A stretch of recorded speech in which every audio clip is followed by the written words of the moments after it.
selector, rewind selector, rewind selector, rewind selector, rewind selector, rewind selector.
Rewind selector, rewind selector, rewind selector.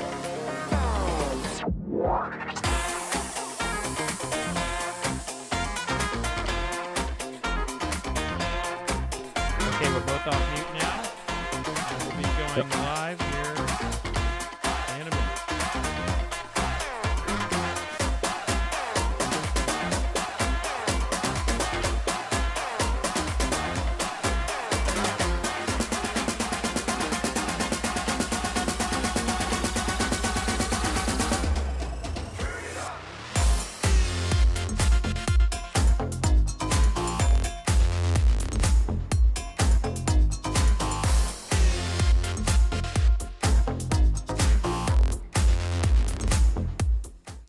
And with me today on today's live stream is the one, the only, the great Shawn James. How are you doing, man? You doing all right? Hey, I'm wonderful, Fred. How you been, man? Man, it's great. It seems just like yesterday. We were backstage at Bourbon and Beyond drinking a little bit of whiskey. Yep. Yeah, that was my birthday weekend, actually. I remember that fondly. You know, I got to tell you too. Like you were like the only artist who could hang with me. Everybody else, In drinking wise, is that what you're saying? yeah, everybody else was like, complained and yelled at me the next day, like you got me drunk. I'm like, I didn't make you get drunk, you know. Isn't that the point? You know, it's called Bourbon and Beyond. I think actually because I got so drunk on my birthday that night, I missed a bunch of the interviews I was supposed to do and showed up hungover. So it was a good time. It's all good. It all works out. But It listen, does. it's so great to have you. I'm so excited because like I've got my very first festival that I put together with my company, with my team, Repeal Day Expo, and you're headlining it, my friend. Hell yeah, brother. I'm honored. I'm honored to do it. And you're doing it. I love that, it seems from what I know, you're doing it all digitally and kind of have adapted a festival to an online world where you have an avatar and all this stuff. And it actually adds another dimension of exploring and being in a world, which is kind of cool. I've never done anything like that, Oh, I'm excited about it. I'm really excited because people get to hear you, and I know everybody's been doing live streams and everything, and I'm just trying to bring something that's a little different, a little special. But I've been from the moment we booked you at Bourbon and Beyond, I've been listening to you, and you were probably either my number one or number two most played artist. Damn. I've been a big fan of your sound, and you got a new album out. The Guardian, where basically you're talking about how it's like this is your pivot, this new album, and you can see that on the art there next to his name, the featured guest, everybody. So tell us about the new album. Yeah, we just put it out at the end of last month, and when this pandemic hit, we were in the UK. We had just started a tour. We're about a week on the road. and we had all this other stuff planned, touring throughout the year all over the world, recording sessions, all this stuff. And then it just got taken away, a week into the tour, it was a bummer, but it is what it is. And we were trying to come up with ways like, what can we do? Because I don't just want to do nothing for this year and not communicate. So, we started doing some of the streams here and there. And then the last album we did, The Dark and the Light, was a big monstrous album, beautiful layers and just really expanded sounds. But I felt like a lot of the songs, I had written them really stripped down and in an acoustic way. So I wanted to show off that aspect of the songs and what it would be like with just a voice and a guitar. And that, we took a handful of songs from The Dark and the Light. I did a few new covers, and then a new song that was featured in The Last of Us 2. So yeah, we've pivoted, and we have to do something. We can't just sit and do nothing. And beyond that, I've been working on new material. But yeah, the latest thing we released is the Guardian collection. And I think that it just shines a light on some songs that you might not hear in the same way as the full band record would, Now, when people talk to me about your sound, I'm like, Shawn can go really, really heavy, or yeah, or he can be, light and lovey acoustically. So you've got like a Jekyll and Hyde with your style. You're right. When do you decide to go heavy, and then when do you decide to go, more acoustic? I think it's situational, because I've noticed little patterns, and you're very right. And I get flack on this sometimes because some people only like the softer acoustic stuff, and then some people only like the heavier rock and roll stuff. And in the end, it's all me. It all has that same tinge. You can tell it's me, but it's putting a different intensity. But I don't know that I really think about it like that outside of live shows, because I find when I put out an acoustic record, well, I get pulled to, trying to, do more electric distorted guitars and a bigger, heavier sound because I had just put out an acoustic record. And then if I just put out a full band record, it makes me miss the acoustic stuff, So it's just a push and pull in how I feel, and it's circumstantial. And, sometimes the subject matter of the song will inspire whether or not it's going to be a heavy blues song or, this lovey-dovey folk song, so it's all over the place. I can't really specifically define when it is, but the one thing I do know is that I'm not a one-trick pony, and I love my heavy rock and roll. I love the blues. I love opera. I love rap. I love all sorts of different stuff. And I don't want to limit, what I create to this one thing, because I feel like I'd be doing a disservice to myself and disservice to people who listen and enjoy it. I love to push the boundaries and see what else will come out, and sometimes it's going to be great and maybe other times not so much, but that's the thrill of doing it and being in the adventure. All right, you said you like rap. Are we going to see a heavy rap album right? I don't think so. I've always wanted, you never know. I've actually, oh man, I bet you people are already commenting on this. I did do a rap project for a while.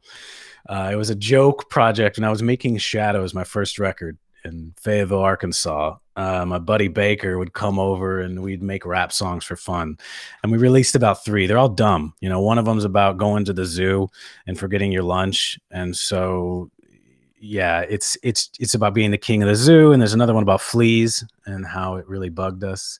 So yeah, I've done it, but no. When I listen to hip hop, I listen to rap, and I love it. I really do, because a lot of people are surprised, but I'm inspired by a lot of it, because, especially now, to me, rock and roll or singer-songwriter or country or this, they can get very stale by being in the same, I'm replicating my heroes, and it's always going to have that feel. But when I listen to other stuff like rap, I hear a different way to pronounce something, or I hear a different way to rhythmically present it in a phrase that I normally wouldn't hear from a blues artist or from a rock artist or something else. So it inspires me to think about a different way to put inflection on things, But I would love to work with some rap artists, but I don't know if I'd want to be the rapper. Yeah, they'd probably like to, have your sound as a little bit of a beat or something. I could see you being, fitting in real nicely to a group. I really could. So, We'll see.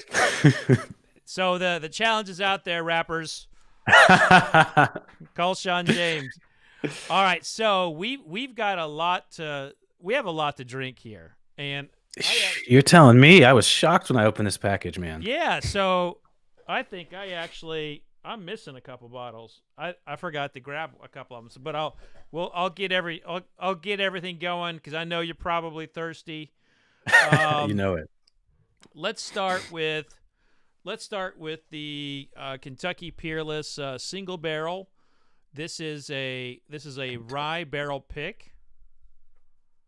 Peerless. Yeah, got it right here. Perfect. And now, do you recommend? What am I supposed to drink this out of? Straight out the bottle. I have some shot glasses here. Yeah. You should have a. Did I send you a glass? I don't think so, but I have another little glass. That I got here. Just use that. Cool. No, I don't. It's been a couple years, but do you remember your training, Shawn? You may have to run me through it again. I know. I know you breathe in through the mouth and out through the nose, I believe. Well, that'll work. Yeah. So, no. Give me the training again. So I forgot. So let's do this. Just first, let's kind of like analyze the color. It's like, ooh, this is pretty stuff. And then bring it to our nose. And when you smell it, you want to smell it with your mouth open. Kind of go back and forth a little bit. Totally. I noticed the difference with the mouth open, actually. And it definitely helps. That helps kind of relax your olfactory a little bit. And then when you taste it, you just want to put a little bit on your palate, just kind of feel itself like walking back. So here we go.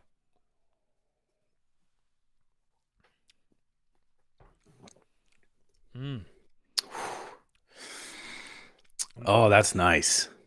That's really good. This is 108.9 proof. Ooh, I knew it had some more kick to it. You can always feel that warmth. You can feel it sliding down. The strong stuff. This tastes like candy to me. Well, yeah, no, it is. Like it doesn't hit you like on the front palate like some do's, like when they're bitter or whatever. But that is smooth. That's nice. Yeah, so this has got like hints of ginger, some cardamom.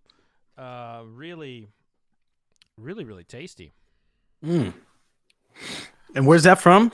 That's Peerless, right? This is Kentucky Peerless. It's a small distillery in downtown Louisville. So everybody in the chat's going crazy about you being in a rap song. And, I knew it. I don't know why I bring it up. It seems to come up in every interview somehow. Maybe it's destiny, Yeah, it may be. It's called BS. The rap album from so many years ago that Shawn does not want to talk about is called BS. Yeah, it's fine. Maybe you'll find it. Doug Pendleton says he would like to see you do a collaboration with Yellow Wolf, who Yellow Wolf was a guest on my show this week. Yeah, I saw that, and I'm a fan of Yellow Wolf. I like his style and his flow. So it's a possibility. You never know. In this game, it's all relationships. So Who knows?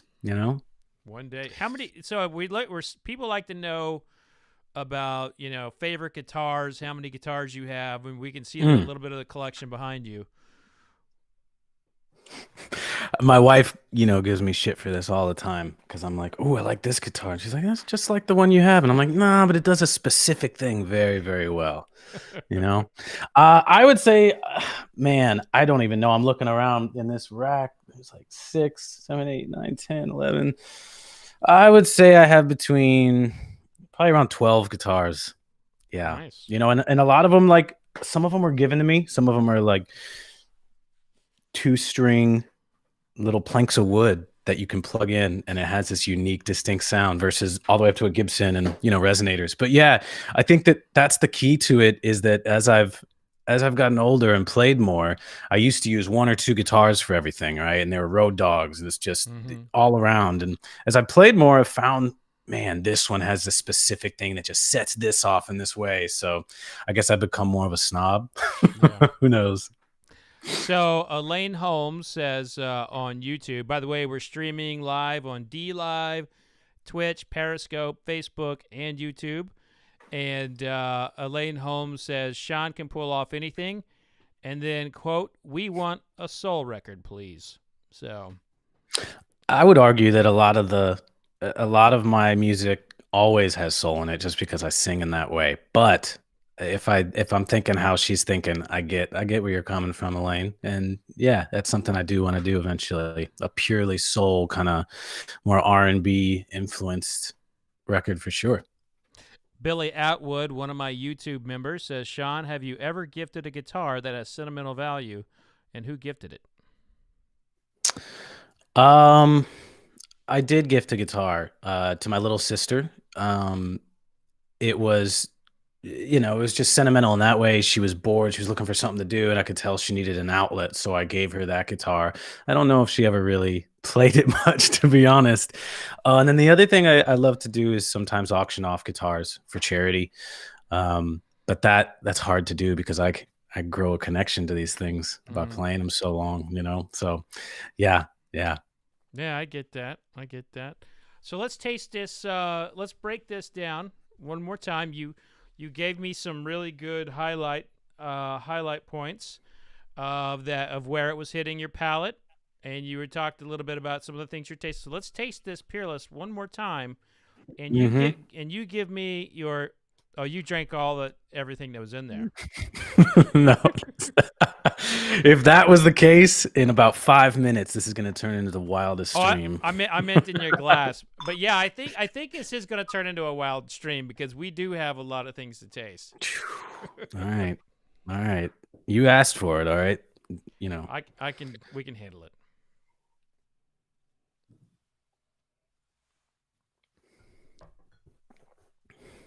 I want to say I'm tasting some caramel sweetness. Is that in there? Definitely. Mm-hmm. And then everything you said earlier. I'm trying to think. I don't have the best vocabulary when it comes to this. Well, what we're tasting here, folks, we're tasting the Kentucky Peerless Straight Rye. This is a barrel pick. This is the distiller's single barrel selection from the distillery. This is their tiki barrel. So this can only be purchased at the distillery. And by the way, if you live in Kentucky, Peerless does deliver if you buy straight from them. Yeah, to me, this is like, it's got some maple, it's got some like candy. It's very gingery. It's very sweet. It's very sweet. I can taste that. Yeah, it's tons of sweetness there. So yeah, I give this high marks. This is very nice. Smooth. So would you drink this before you went on stage, or do you not touch this stuff? Oh no, I would. I think it's a fine line between how much is too much, though. So a shot before, get your nerves all ready to go, loosen up, and then maybe a shot or two during the set, and then afterwards more. Right on. Yes, sir. All right, so let's go to MB Roland.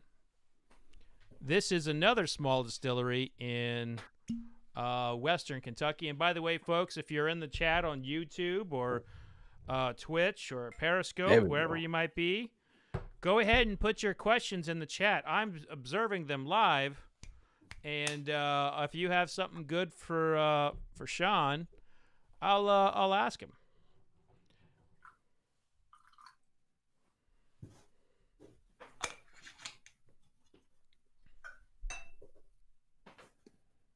All right. This is pungent. Yeah, it doesn't, to me, it doesn't smell as heavy as the other one did for some reason. Maybe I'm crazy, like in a different way. Interesting. Now it is actually a higher proof. This one is 112 proof. See, that's Yeah, well, maybe that's a compliment to their ability to, smoothen it out. All right, I'll go.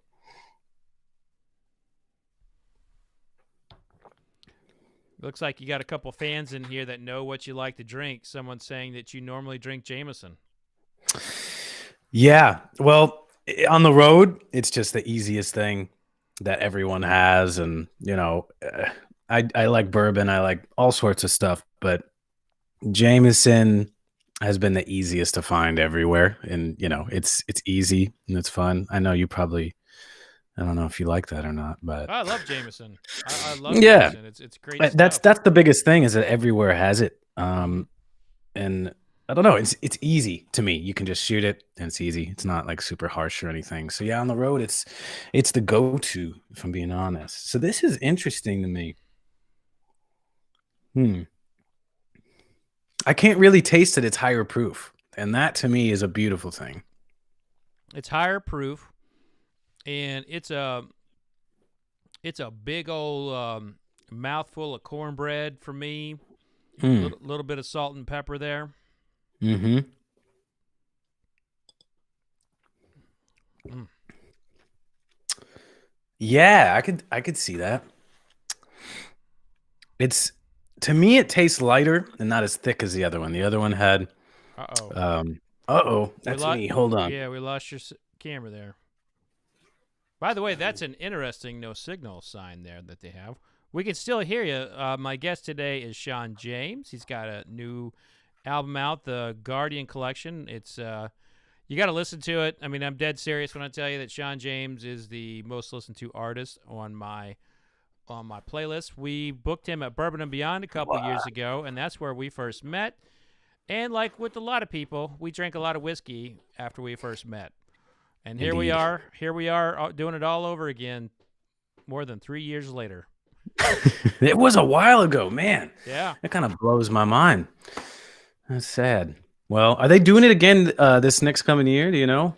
Given if the circumstances allow it? Yeah, things are, I think everything's in the works, and I know they're looking at it, and I'm hopeful that Yeah. I'm hopeful, but Me too. I mean, I truly don't know when we'll be hitting the road. I know we're planning, to make up this UK Europe thing in the fall next year, but I'm hoping the US is able to open up soon because I miss everybody. I've been yeah. enjoying the home time, but at the same time, it's got me twiddling my thumbs sometimes, missing the adventure and the travel. Yeah. We got people listening from all over the world right now. Mono Sicapioles is listening from Chile. I saw someone else was in from Argentina, had a couple from Mexico. And then, I know just based on my audience, there's a ton in Kentucky. Hell yeah. So what's your final thought here? Are you thinking that this MB Rollin' is like a big old mouthful of corn? It's not bad. I don't know if it would be my go-to. The other, I will say I like a little bit of sweetness, not too much, but it's smooth. It's just, I don't know. I don't know. It definitely hits a bit harder when it first hits your palate, or at least on me. Mm-hmm. And that's good. But I don't know. I tend to be one that likes it smoother, and then you feel it later. That's kind of what I love. Well, I'll tell you something about MB Rollin'. One of their sister products in here we're drinking. Shawn James is my guest. We're drinking MB Rollin'. This is from the distillery. I picked this up. This is batch 69. So batch 69 is what we're tasting now. This is a Kentucky straight bourbon whiskey from MB Rollin'. One of their sister products. It's a corn whiskey, and it's dangerous for me. Like, I start drinking it, and it's like I crave it, and I want to keep drinking it, and I'm like, I'd become a full blown alcoholic if I had access all the time to their corn whiskey. I don't know what it is, but woo! I have to remember that. It gets me going. Hell yeah, not bad. That's the first time I've tasted. This is going to be the first time I've tasted most of these, I think. So yeah, actually, I went back and looked through my notes of our last tasting. And no, you keep notes of all the tastings. Well, we had a card or something where I said, Okay. because didn't we do like a giveaway? Like, didn't we have like a fan giveaway or something like that? Like we were going to do a tasting with the fan, and then the I fan, think so. something It like was that. yeah, I can't remember. It was 3 years ago, and Yeah. So that's how I remember. In fact, that was like one of my first like kind of public like artist interactions. Someone else. Now I've done so many since, but that I remember at that time I was just kind of like I was a little nervous. I was a little nervous, and I don't really get nervous about stuff. After one whiskey, I'm fine, but Yeah. I was like, I haven't done this before. I hope this works. We're going to jail. This is going to be great. But it was awesome. Yeah. Well, it's always, you never know. I sometimes have interviews where it's like pulling teeth and it's hard to answer. And it's not like my favorite ones are just when it's a conversation and it just Yeah. naturally kind of flows. But sometimes some people don't have that and it is what it is. So I get what you mean. But I don't know. I don't think about myself that way or whatever. I just a dude who plays music and I hate the rock star mentality of people who put themselves on a pedestal, you know what I mean, and Yeah. make it seem like they're elite or something. That just annoys me. And if I notice someone doing that who's an artist I like, it would make me rethink listening to their music, to be quite honest. Yeah, it's funny, like, and then there's always the people that are kind of around the artist, and it's like you can get a sense of like how the artist is based on how their camp reacts and It's how true. they and like in my position, there are some people, they see me coming, and they're like, agent lines up, manager lines up, tour manager lines up, and they're like, okay, we can't let Fred, the alcohol guy, anywhere near. Because they're afraid of what you're gonna do. Are you Yeah, gonna inspire them? I might inspire them too much where they don't make it on the stage. I don't know. Oh man, yeah, but they're gonna love you. That's Yeah. oh, that's great. So now let's go to, and this will be my first time tasting this one, folks. Let's go to Foregate Batch 9. This is the Andalusia Key. Oh, okay. It is finished with Oloroso Sherry and Dark Rum Cast. Ooh. So this is a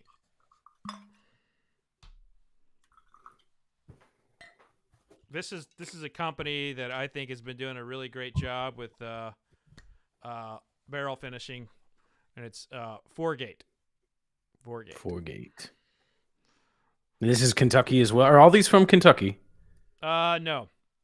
Okay. But the Where's first this three, one from? are this one Okay. is. There's actually, we have a rum coming up, and then we have a Colorado bourbon. Gotcha. There's That's there's a really good question in here. That just kind of like random personality type questions I got to ask you. Oh, great. Okay, there we go. do you believe in horoscopes? Because the other day I was listening to the Dark and Light album, and I thought that you used the balance to cover the like you were Libra, and that's from Mono. I can't say the name, but thank you for that great question, even though I can't pronounce your name. Yeah, I have a great answer for this because this is something that for years I was a cynic, and I still am a cynic. I don't believe in horoscopes as some supernatural thing that determines what you will be. I'll put it that way. And your character is already fully developed and fully, destined to be this person because you were born under the moon and under this certain way. But what I did eventually end up really, really loving and getting some knowledge from is just how horoscopes and Chinese astrology and astrology in general, if you're looking into it and you're starting to read into it and take it more serious, it's more about examining all these different traits that you may see in yourself And to me, at least, it's about looking at these things that they define you as, and, seeing and just looking at yourself from an outside perspective is what it helped me to do. And to actually look, not just what I'm feeling and what I'm thinking, but look beyond that, and just to compare myself. And it's helped me to see ways in that I could be better. And some things it called out, maybe, you know what, I am that way. So maybe I could help balance that out by being a little bit more like this or that. But no, I don't know. That's my belief with everything, religion and everything else. I don't know. I'm agnostic, and I believe that I felt things at sometimes, but I say that I think it's impossible to define what those things are. There's not someone saying this is exactly what it is. So yeah, astrology to me, it's a great inward look and a perspective change and kind of an understanding and trying to understand your psyche more. It's more psychology to me than it is the mystic. You know what I mean? If that makes any sense. Absolutely. So yeah, the dark and the light. I mean, there are scales on that, and yes, I'm a Libra, but it wasn't because I was a Libra I put it on there. That was because of the Egyptian mythology behind it, and the thoughts of how they get into their afterlife and how they're weighed versus a heart versus a feather. Your heart versus a feather, and it was more on the mythology than it was the astrology, is what I will say. And the handle for that person was one I can't pronounce, but I can't pronounce the name they came in with. That was from Rodrigo, and very good question from Rodrigo. Yeah, absolutely. I think we got to get to this 4-gate because they actually, the sister product to this one, batch 6, won my best barrel finish of 2020. Boom. So, yeah, they make some good stuff. It's smelling a lot sharper right off the top. Ooh, that's got some kick to it. 121 proof. Oh, okay. That makes sense. I like that you tell me afterwards. So I'm not ready for it.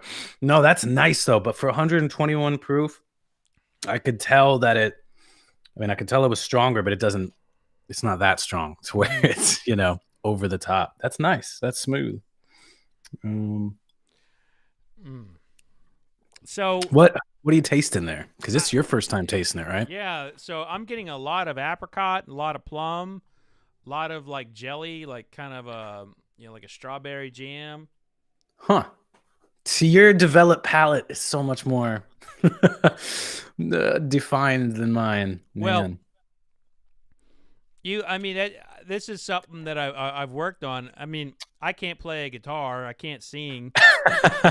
Yeah.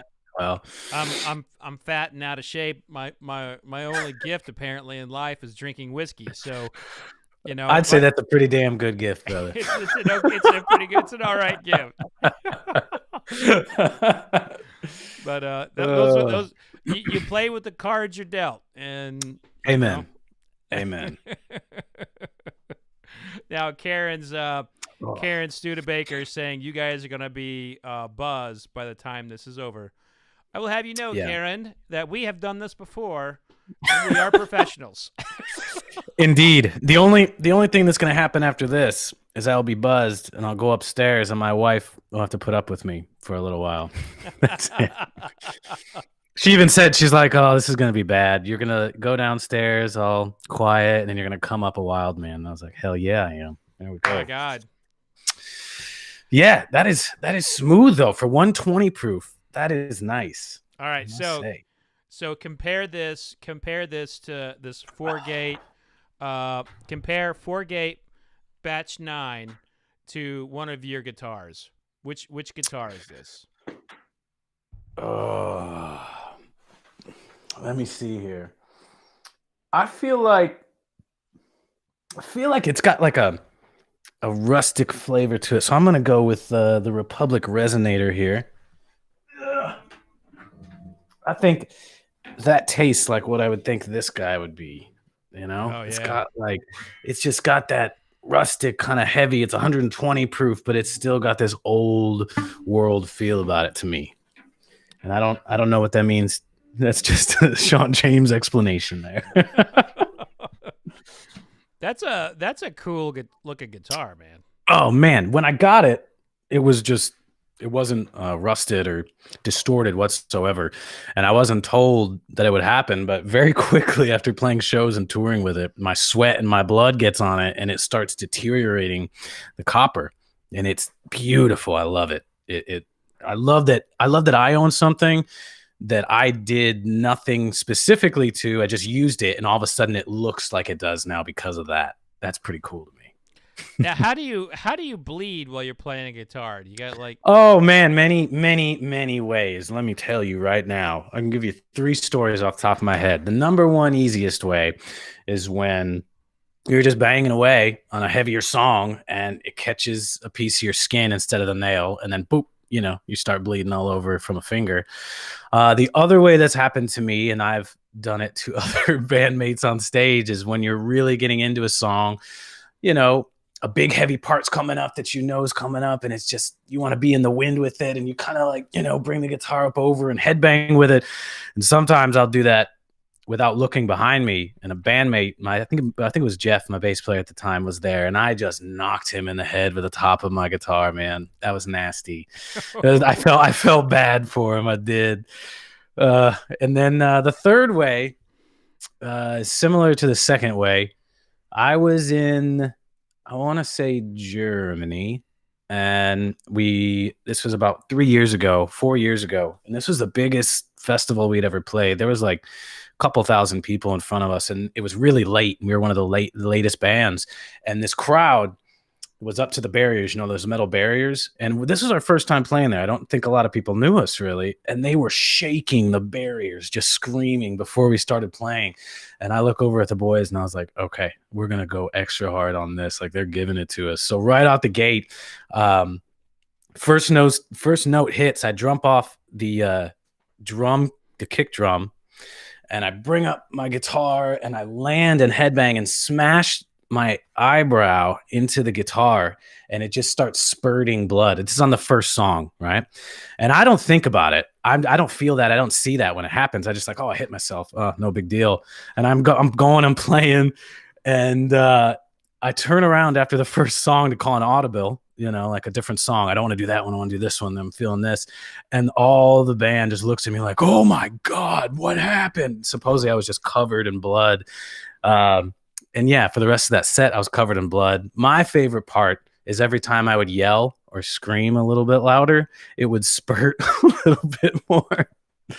So yeah, that's how that happens. Just being too intense and being too passionate about the performance. Not too enough. Wow. I mean, Yeah. I hope there's a good photo of your face like covered in blood, and There is. ripped. There are. I gotta look The at worst that. part about that is I went to they made me go to the hospital, and it was like 3 a.m, right? And they're like, oh yeah, we just have to wake the doctor up. And I was like, whoa, you're just gonna wake this doctor up and he's gonna come stitch my eyebrow? And yeah, that's what happened. And as he was starting to stitch, I closed my eyes and he poked my eyelid, which was nowhere near the eyebrow, with the needle, and I Oh. like flipped my shit. Yeah, wasn't good, but it's a good did- story. I mean, did he? I mean, was he one of these doctors where the anesthetic was whiskey, or? I don't know. Well, he was Russian, I'll tell you that. And listen to this. A Russian doctor in Germany at 3 a.m. at a hospital who was sleeping, and he got in, and it looked like he was like, okay, close your eyes, and bah, just got me. I was like, what the hell? That was my eye, man. Yeah, it worked out okay. I have a scar, but it's all right. I don't even know where we go from here with this interview. That was a good one, man. That, like I said, nothing better than a crazy story, I guess. I couldn't make that up. So I'm feeling like this is probably the best whiskey we've had so far. I'm gonna agree with you in terms of boldness, Yeah. and depth of flavor. Yeah, man, I like it. Not that the other, but that's the thing, is like, it's hard to me to compare a different style of whiskey, because this tastes like a much different style to me than that first one, which was sweeter. What do you think about that? Like, I think like, I think you're absolutely right. I just I have the curse of being a critic and having to like choose the choose one over the other is kind of like how I do it. But Hell yeah, I get it's kinda that. I'd agree natural. with you though. I totally agree that this one's. But Yeah. let's go back to the other two and see, and just to confirm. Oh, you don't have your glasses. You just have one glass. Oh, I have shot glasses behind every one of okay. these. Oh, So I can great. do little tasters. It's all Yeah, right. yeah, do that. That's fine. Because we're about to. You're a bad influence. I really am, and I have to jump up for a second and go grab my bottles of Michters and 291. So get it. You do your analytical tasting here, All right. I'll come back for your answer. Okay, got it. All right, got it. You see what he's doing, everyone? He's running away so that I have to drink all the whiskey, and when he gets back, I'm gonna be more buzzed, and he's not. See, I see the game he's playing.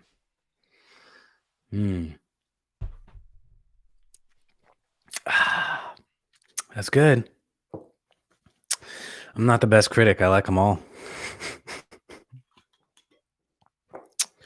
I'm telling you, that's his plan, though. He's getting me drunk. Well, I hope everybody's doing all right out there. I know Thanksgiving is coming up, and I'm very excited, although sad I'm not going to be with my family, safety reasons. But yeah, happy Thanksgiving, everybody. Oh man, I'm gonna have to agree with you that the 4-gate. That's so far the winner. Yeah, 4-gate's the leader in the clubhouse right now. Yeah. So now let's go to a little Michters. Oh, Michters. It's the big old bottle I got here. Let's yeah.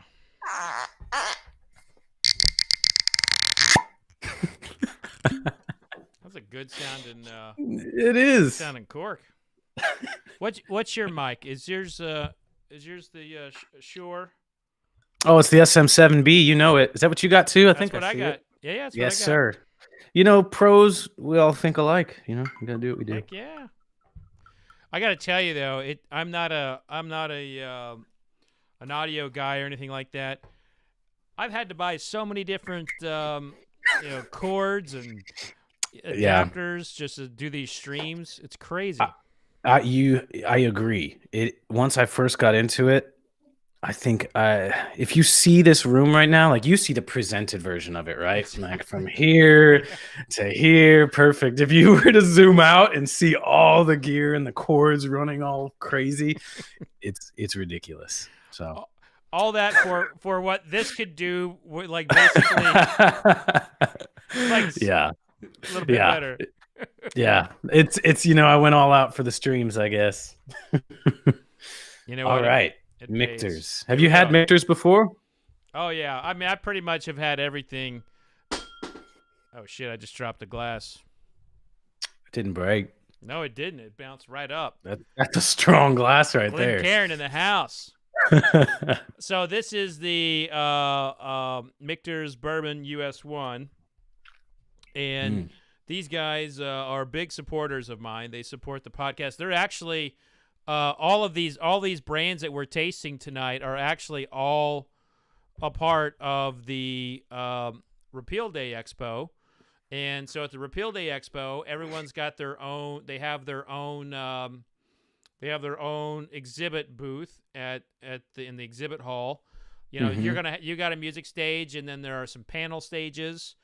There's all kinds of stuff going on, but all of these brands that we're tasting tonight are a part of it, and everybody who gets a ticket, the tickets start at $20. Everybody who gets a ticket gets a bottle of Jack Daniels, and you get to see my boy right here, Shawn James, perform. That is. Can I just say how ridiculous that is? $20 for entry to this, all the musical acts, and a free bottle of Jack. I'd pay $20 just for the bottle. Yeah. That's a beautiful thing, man. And yeah, everybody, you gotta come. I'll be there. I'm gonna have a crazy avatar probably. Can I design my avatar? Is that going on? Yeah. Your own cool. Avatar. Yeah. Yeah. Do you want to walk around? Do you want to walk around in the world, like after you're done performing? Yeah, why not? I mean, I love it. I'm just gonna, I'm gonna be the bumbling idiot. Is there like chat bubbles that pop up with like Yeah. what I'm saying? It's Yeah. perfect. This is gonna be great. I'm gonna have a lot of fun, ladies and gentlemen. So get your tickets. Let's go. All right, so here we are tasting Michter's. Ooh. Whoa.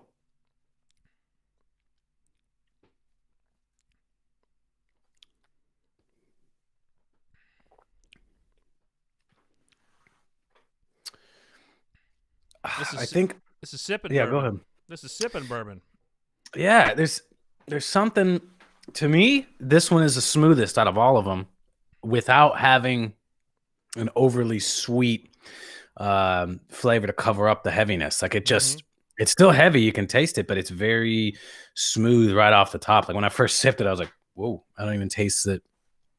Yeah, that's crazy. What's the? Ooh, I'm gonna shake everything up.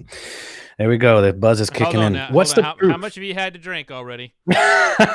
Mister, I walk away from the table and have my guests drink 3 shots before you get back. Yeah, I see your plan there. Uh-huh. My evil plan. Yeah, it's like 91 and some change.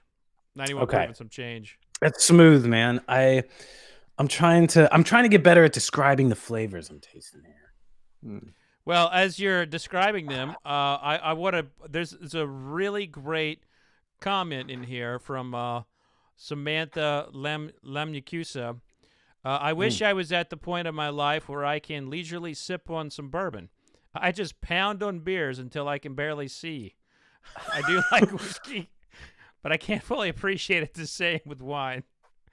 I mean, we were all at that point in our life at some point. Absolutely. In our young lives where we that's how we drank. But that's kind of, I think I was talking to you about this before we went live, is that like for so many years when I was younger, the point was reaching the state of inebriation and wildness without caring about what I was ingesting to get there.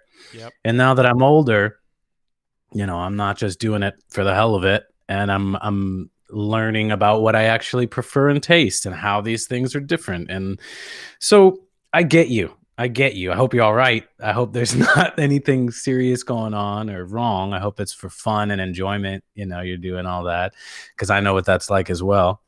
But yeah, no, I've been there. I've done that. And I'm lucky to have made it to the other side and still get drunk, but you know, maybe enjoy it a little bit more and take my time getting there. And I'll say too, Samantha, if you want to learn, if you want to get into, you know, whiskey, hang out at this channel. The members and I and the community here, you know, we are all about education and getting people to sip. And, you know, we have a good laugh too. You know, we talk a little bit about getting what we call Phil Chiltered. That's kind of the YouTube lingo in my community, Shawn, of, you know, I've had too much to drink, because I will do blind tastings where I have like 36. 36 drinks? I'll have 36, and then at the end of it, I'll be like, and this one tastes like, you know, yeah, this is kind of blueberry finish with. Do you find that you're just as accurate, or do you get, because this is something that happens to me sometimes, like like sometimes it does and sometimes it doesn't. Like if I'm sober and playing a song, great, and I love that, and you know, it's fine. But sometimes when I'm just buzzed the right amount, I feel like the song and my performance of it can be elevated to a whole nother level. Other times it's too much and it makes it worse. So for you, do you notice yourself kind of? My palate is usually like stronger at a certain point, kind of like you. My nose won't always be the same, but my palate is like, sometimes there's a particular spot when enough of the liquid's gotten to me that I'm like I'm really on. Like I know what it is. I can just nail down the flavors, and I think it's that kind of lowered I don't know, inhibition, but you're not thinking about it as much and you're just in the moment and doing it. Kind of lowers the, I don't know, the perceptive analytical side maybe more, and just like lets you do it, if that makes sense. Yeah, to me at least. Yeah, that's interesting. Okay, so where does Michter's fall on this on the taste off here? If I'm being completely honest, I feel like everyone we've tried has outdone the other, but I like Michter's the most. And I think that it's because of my preference with the smoothness right off the top versus the back end. This one is extremely smooth from when I first tasted it. Okay. And it's not as flavorful as some of the others, but the smoothness kills it for me. That just crushes it. Like I was shocked at how smooth it was and how easy it was to go down personally compared to some of the others. What are your thoughts on Michter's? Am I wrong? No, first of all, there's nothing that you can say about your palate that is wrong because it's your palate. You know? Oh, really? Yeah. I mean, only thing you can say that would be wrong is if you liked vodka. You know, that'd be about it. Okay, got it. Vodka sucks. Okay. I'm not gonna tell you. I'm not gonna. Yeah, I'm not gonna tell you that I like vodka. No, I like a lot of things, but no, you're right. Yeah, down. And I'm teasing. I don't mind. You know what I like? You know why I like vodka? White Russians. Oh, that's White fair. Russians. That's fair. Our go-to, and my wife just started making them again a couple days ago, and that has been our. It just feels very cheery and very holiday. Yeah, inspired for some reason. Well, vodka is meant to take on the flavor of whatever is the, you know. Right, so it's like the anti-flavor then, technically. Yeah. It itself. Yeah, so I get why you wouldn't. Yeah, I totally get that. I like the Michters personally. With, I think we said I've got a 4-gate coming in second for me. But yeah, Michter's going to take it, I think. Okay, all right. So we've got 2 more to taste. Now... Here's the question of like the status of your palate. Do you want to go down the road of a rum, an El Salvador rum? Mm-hmm. It's gonna have some funk. You might even taste a little bit of like herbal candy medicine. Okay.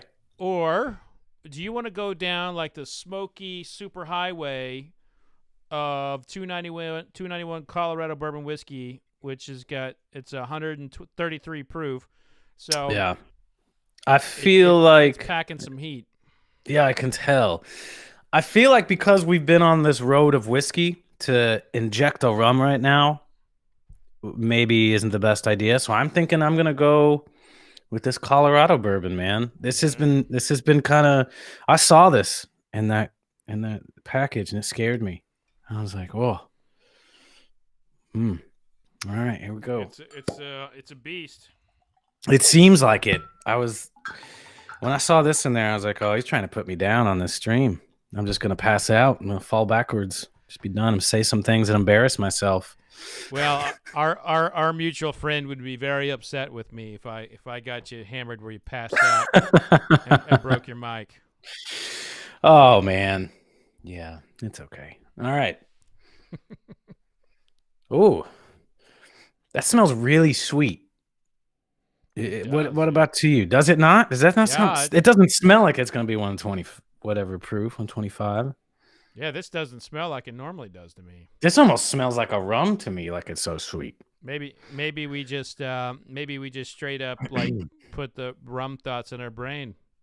It's possible. All right.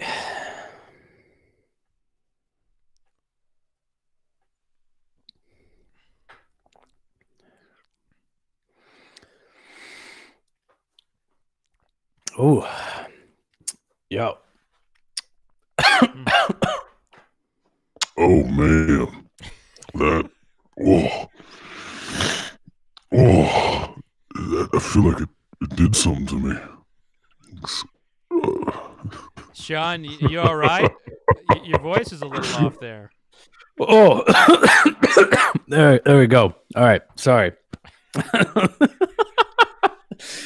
Oh, I don't know what happened there. I might have stepped on the mic cable or something. I don't know. Man, that's got some kick to it.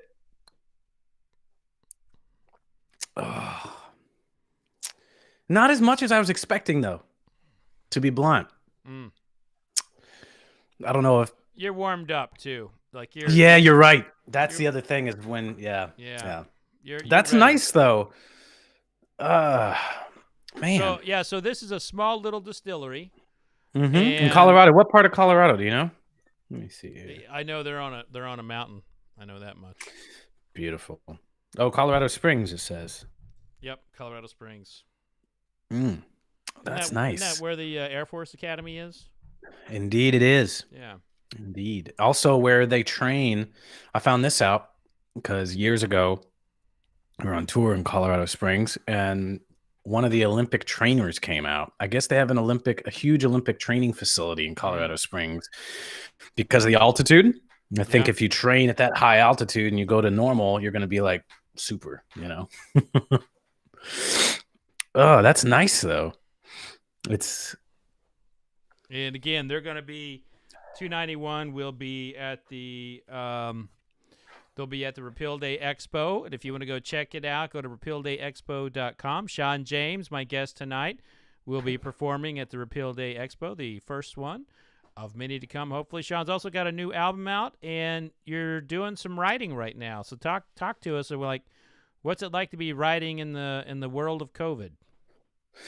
Yeah. To be blunt, it's not very much different than how I write any other record, because one thing about me has been solitude, has been the biggest, I wouldn't say inspiration, but biggest comfort in creating an environment where you feel comfortable to try things and no one's listening and you're alone and you get to like just be with your thoughts and come up. You might have these like phrases or ideas or inspiration for a song, but until I get to that point of actually being able to be alone and kind of dissect everything and truly go about it that way, it's not going to get anywhere for me most of the time. And so, you know, writing during COVID, it's the same as it would be because I like my solitude. But the thing is that I was forced into it versus when it would be normal and I seek it out because I'm, you know, trying to be off the road. So at first during this thing, when this all started happening in March, I got home and I was like, man, I'm going to get so much done. I'm going to write 5 albums. I'm going to do all these videos. I'm going to do this, and this. And then quickly it was just like, no, nothing's there. No, surprise. Like, no, nothing. And I did some streams and that was fun. And then in the summertime, a few months after, I was just really bored and kind of over it, obviously, as everyone is, I would imagine right now. But and then out of the blue, it just like hit me.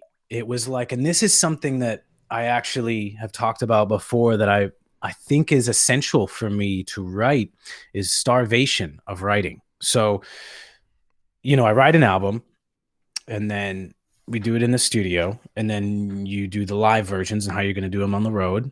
And then you tour, or I tour for like, you know, a year straight on that material without really writing much in that year. It's more performing the old stuff. So by performing for like a year and not really writing anything, I feel like I build up this desire and this store of like, I'm starved for writing and the creative side. So that way, when I get off the road at the end of the year, it's like comes flooding, you know? But now it was like I was off the road and I didn't get the chance to do everything I wanted to and to actually play that stuff on the road. So I wasn't really feeling inspired at first. And then the summer hit and it started happening again. And I don't know, you know, I'm not one of those people. There's some writers who will be like, all right, I've got this time off. I'm going to spend 2 hours a day playing guitar, 1 hour on piano. And then at the end of the day, I'll do an hour of songwriting. And no, I can't do that. It's too sterile. It's too perfected. It has to be in the moment. Like most of in my opinion, most natural, best songs I write come from just this little hint of inspiration. That's like a phrase or an idea. I wonder, what if I wrote a song about this? And then I just write that down in my phone, you know, write a song about blah, like the subject matter. And then I won't touch it till maybe 6 months later, 8 months later, when I'm going back to my notes and be like, oh yeah, that was a good idea. Now I'm alone. Let me work this out, how it's going to work, you know? So, I'm definitely ranting more, I can tell. Well, that's just fine. I mean, you know, I kind of like, you know, connected to what you're saying. Like when you sat down to try and do it, like it wasn't there. Like Yeah. I've written 7 books, and I can't write a book right now because I'm doing all these other things. And Yeah. I started doing all these other things, and I wrote about this today on my blog, but it was out of survival, man. Like I went from having like, doing live events all over the country and Right. having a magazine to like no income and real quick. And it was Yeah. like, it was, I was staring in the mirror with like no identity as a professional and, for the foreseeable future. And so I was like, Right. YouTube, and stream, we do what we do. Yeah. So how do you feel like, what was the question I was going to ask, man? Well, do you feel that it's because you don't have the activity going on in your day to day like you normally do? You feel more uninspired and like you want to write, but there's nothing's there because the energy isn't there because it got taken Oh, away? Or do you feel like you have to like look at it in a different way to like, how do you look at that moving forward now that you're just in this and yeah. this is the way it is right now? So I look at it as a making a living perspective. Like I'm like an old school kind of like author, journalist. Right. And my style of writing doesn't get a lot of money these days. What does get money is like you won't believe what brand I just tasted. Just clickbait dribble. Or like Not, I'm paid to say this by this sponsor. yeah. Or And I don't do that. That's beautiful. So thank you. And now certainly my I certainly do take advertising on my podcast and stuff. Completely different scenario, but I do not. I people don't pay me to say I like their product, and I'll never do that. Yeah. Amen.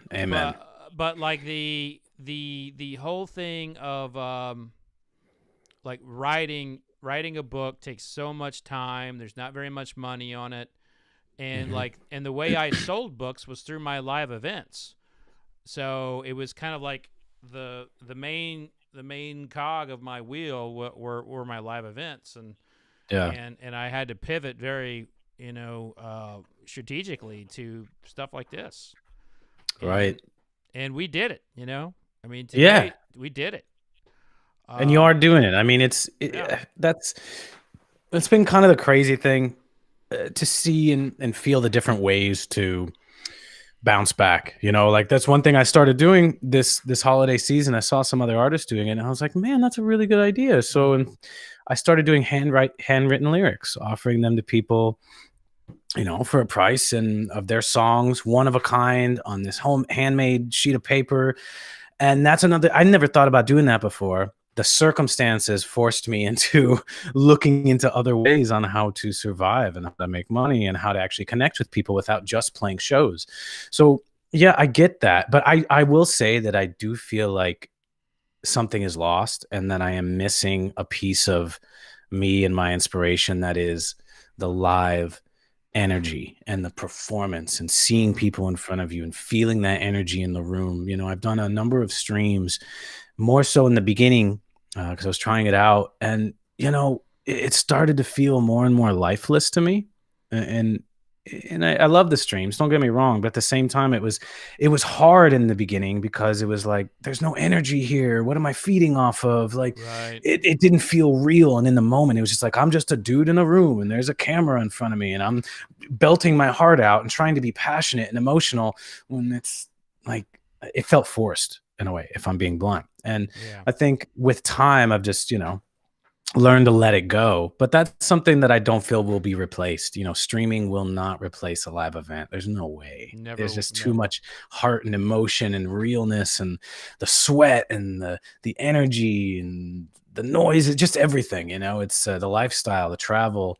And that's something that I really, really miss. And I feel once I get that back, man, I think there'll be even more avenues of inspiration, but I'm very thankful for the people who've stuck with me and have helped me out and have given great ideas and logged into the streams and bought the handwritten lyrics and all that. Like, it truly is only because of the people who follow me and listen to me that I'm able to survive right now. And that's the truth. And that is something I never thought would be possible. You know what I mean?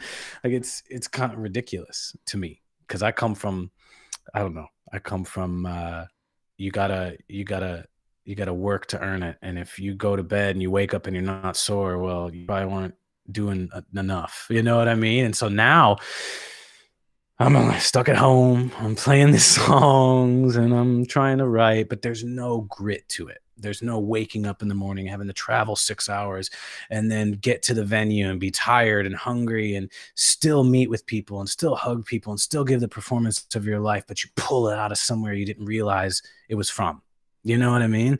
And you're forced, but now that's not there. There's not as much struggle in that sense.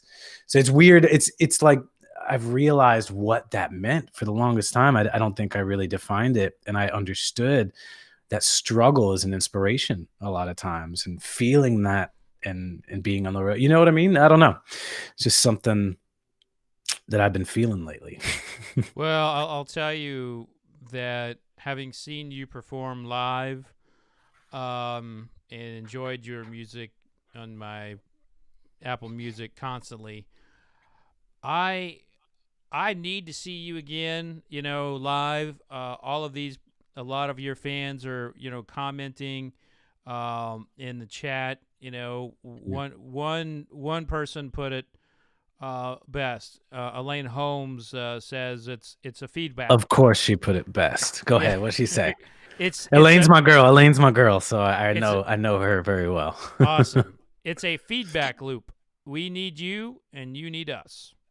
And yeah. I couldn't agree more with that. And I felt that in having to, my performance is drinking with people at bars. Now, granted, that's a very different performance, but I feed off that, and I miss that. Yeah.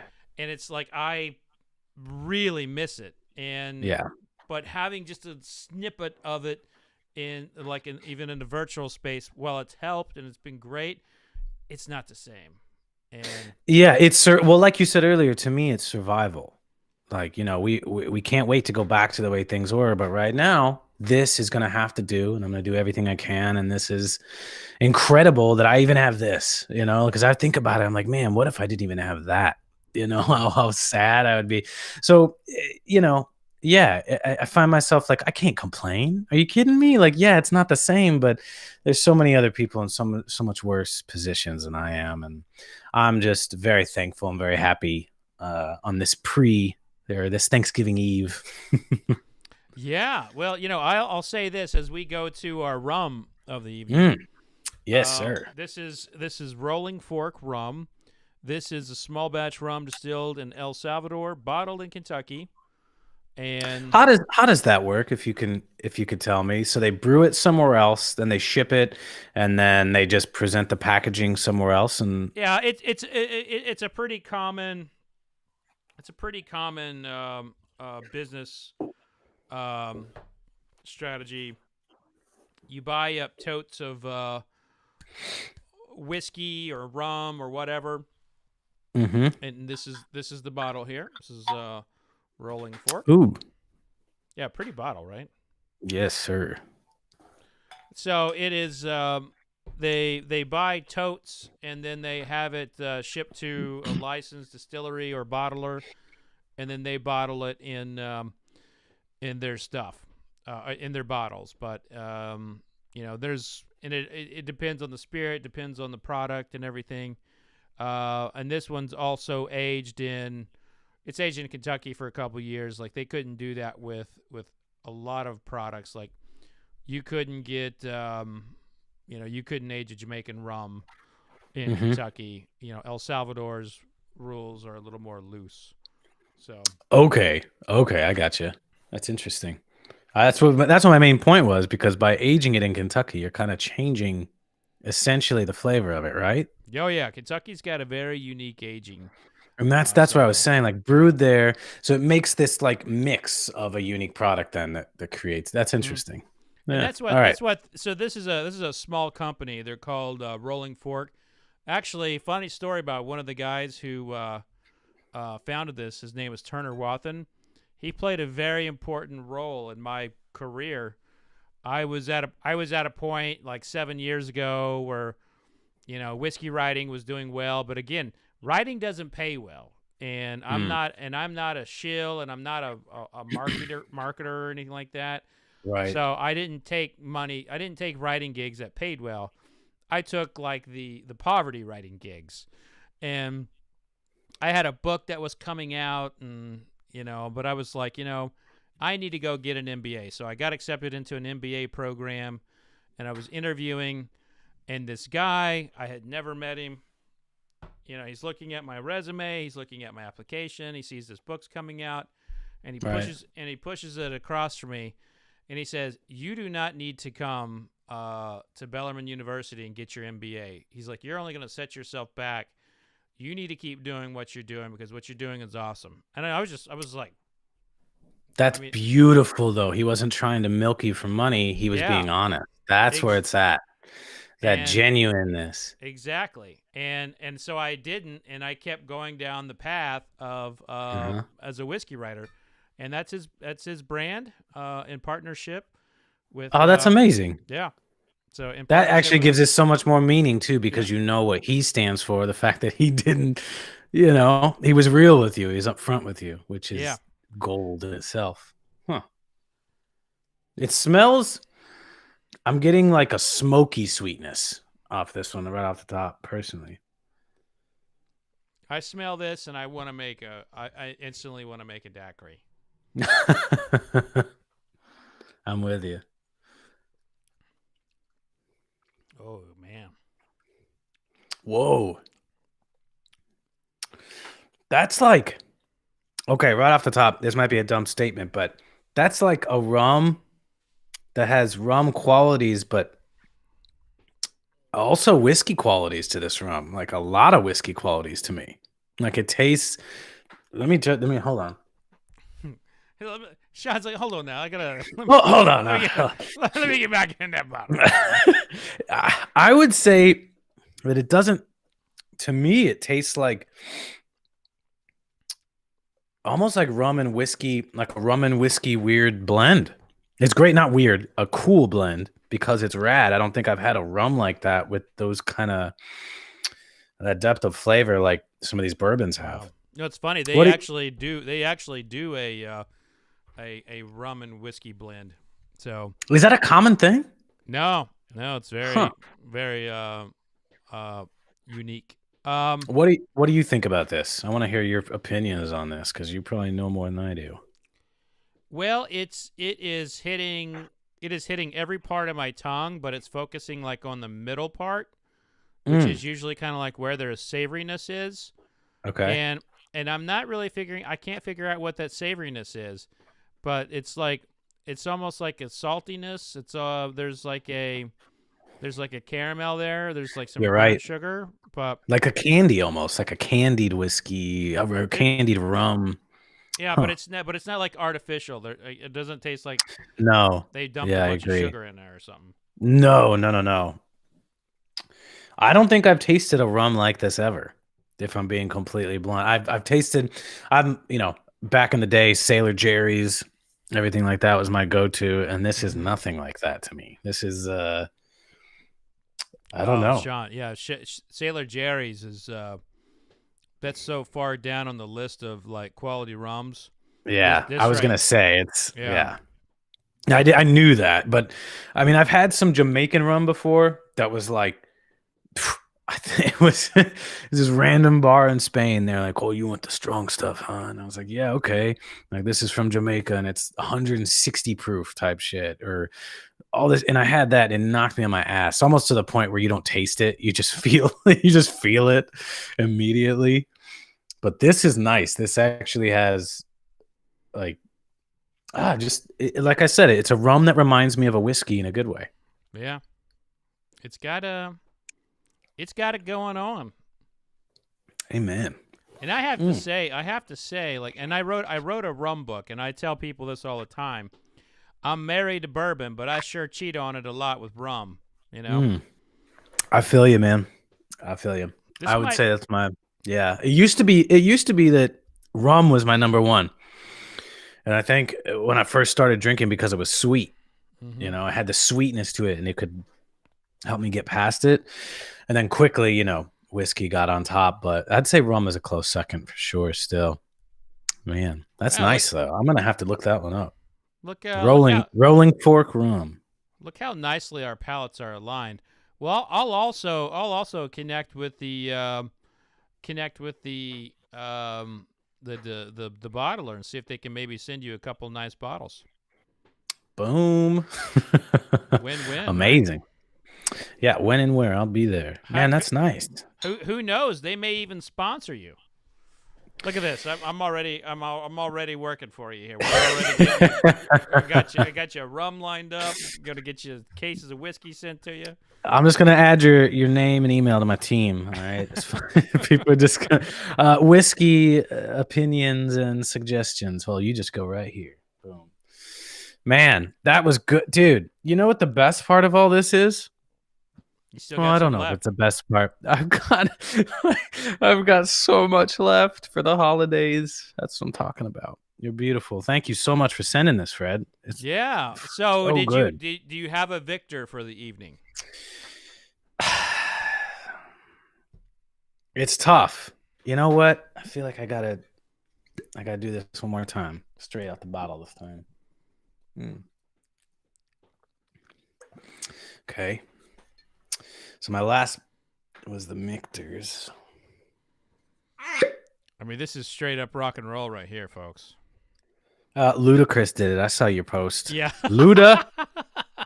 I saw that and I was like, oh, damn. Yeah. Luda's drinking out the bottle. I'm going to drink out too.